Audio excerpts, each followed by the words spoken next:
Pagi, salam jumpa kita semua di tahun ajaran baru ini.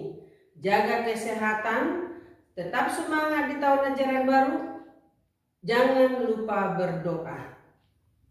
Kita akan belajar agama, yaitu tentang aku tumbuh dan berkembang. Tujuan pembelajaran: 1. Siswa dapat menyebutkan arti pertumbuhan. 2. Siswa dapat menyebutkan arti perkembangan. 3. Siswa dapat menyebutkan orang-orang yang membantu kita dalam proses pertumbuhan dan perkembangan. Nah, berikut ini adalah penjelasan dari pertumbuhan dan perkembangan serta orang-orang yang membantu kita dalam proses pertumbuhan dan perkembangan.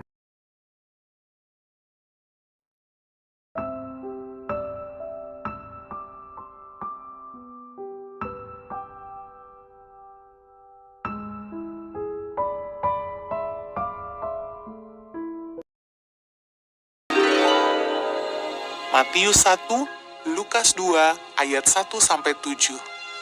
Inilah silsilah Yesus Kristus anak Daud, anak Abraham. Jadi seluruhnya ada 14 keturunan dari Abraham sampai Daud, 14 keturunan dari Daud sampai pembuangan ke Babel, dan 14 keturunan dari pembuangan ke Babel sampai Kristus.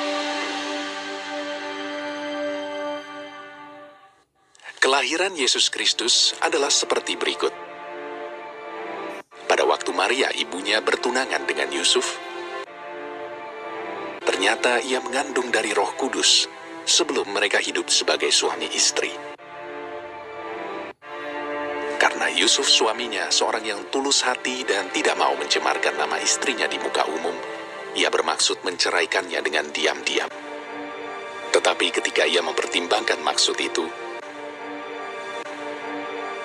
malaikat Tuhan nampak kepadanya dalam mimpi dan berkata, Yusuf anak Daud, janganlah engkau takut mengambil Maria sebagai istrimu, sebab anak yang di dalam kandungannya adalah dari Roh Kudus.